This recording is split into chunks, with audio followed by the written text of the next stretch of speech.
નમસ્કાર મિત્રો. કેટલાક વિદ્યાર્થી મિત્રોનો એવો પ્રશ્ન હતો કે સર બેચલર પછી પહેલા માસ્ટર કરવું જોઈએ કે બીએડ કરવું જોઈએ?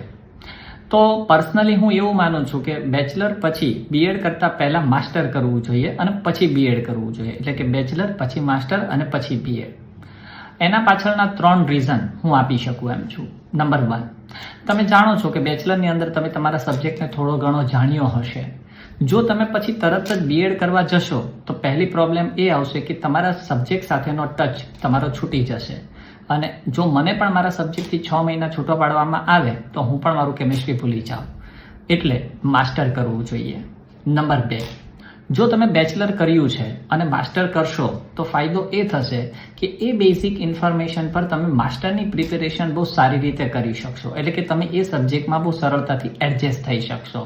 એટલે કે તમારે બહુ વધારે માથાકૂટ કરવી પડશે નહીં. ત્રીજું રીઝન એવું છે કે જો તમે બેચલર પછી માસ્ટર કરો અને સબ્જેક્ટમાં માસ્ટરી આવી ગઈ તો તમે નેશનલ લેવલ કે સ્ટેટ લેવલની જે એક્ઝામ છે એ ક્રેક કરવા માટે તમને બહુ હેલ્પફુલ થશે. અને જો વચ્ચે ગેપ આવી ગયો તો ચોક્કસપણે માનજો મિત્રો કે સબ્જેક્ટ પરનો કમાન્ડ જતો રહેશે. માટે પર્સનલી હું એવી એડવાઇસ આપીશ કે પહેલાં આપણે આપણું માસ્ટર કરવું જોઈએ અને પછી બીએડ કરવું જોઈએ. ધન્યવાદ. ભારત માતા કી જય. હર હર મહાદેવ.